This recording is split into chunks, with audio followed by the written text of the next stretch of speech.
We think it's everyone's favorite fall pair. I mean, come on, caramels and apple. This caramel apple board spreads out the toppings charcuterie style and lets each guest pile on the toppings. Our friend Tara Boss is laying it out for us.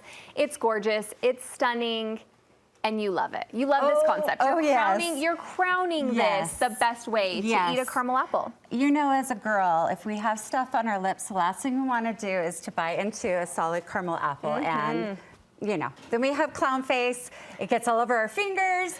Maybe I want to have a few more different varieties and not have, you know, be stuck with a whole entire one flavor apple. We don't have one pair of shoes. Don't limit us to one type of caramel apple. We need all the goods. I feel very good about that. Tell us about how you came up with this concept and kind of describe the boards for us. Sure. So this one is kind of party style. So your guests can get a bowl or you can serve it in a taller cup, take their apples, and then we just have an assortment of toppings. So some of them are like cinnamon sugar, crushed up graham crackers, Oreos, Heath bars, almonds, coconut, peanuts, just whatever you know, like on a caramel apple. I keep thinking like caramel apple nachos. Right. Caramel apple nachos. You're going to pour these in the bowl instead of cheese. We're going to serve it in a boat, and it's going to be nachos. Listen, I love nachos in all forms, so yes, please sign us up. So great appetizer, you know, great grazing option. This one is tray style, so your guests could just take a skewer, poke the apple, and then just dip it, and then you can dip it into the M&Ms or the marshmallows, whatever's gonna stick to that.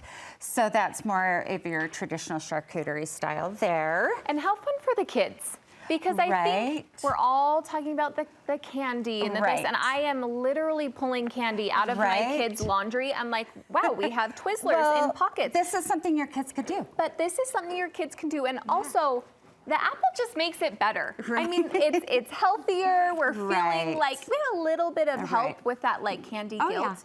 So let's add that. It's healthy. It's a good sneaky way to get some fruit into their bellies, right? Yes.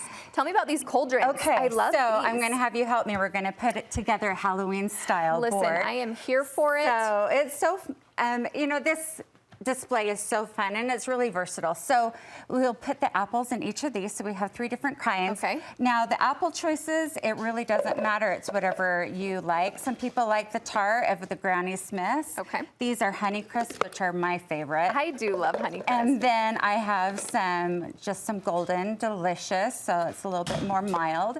Okay. And then if you want tongs, or you can have these fun little Halloween toothpicks that I found that your guests can poke the apple with to get them out, or just some tongs there. But then we have some toppings. So we have some Heath bits. And if you notice in our bowls, these are just salsa bowls, but they look like little cauldrons.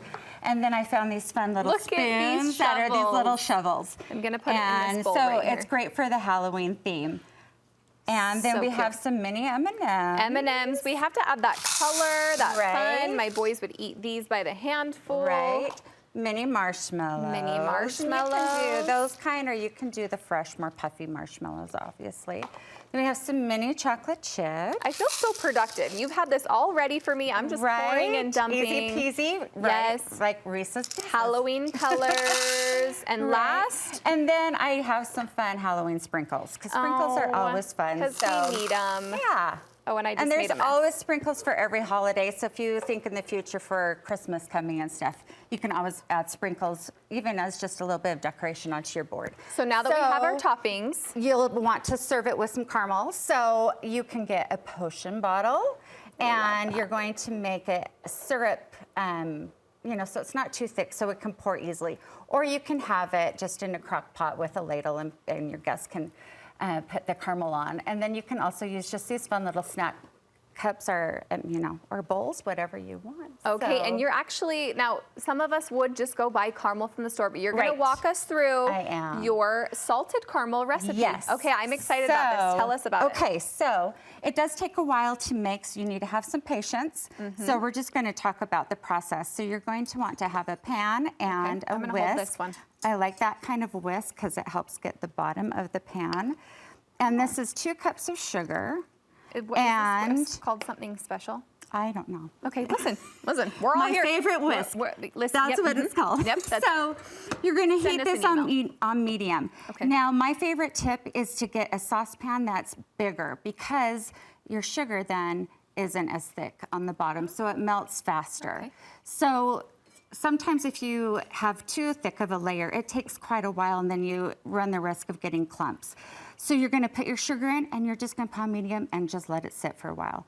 And then you'll actually swish it and it will start turning that amber color. Are you telling me this sugar is gonna melt It will melt into a color like my and dresser. no water, no nothing in here? No.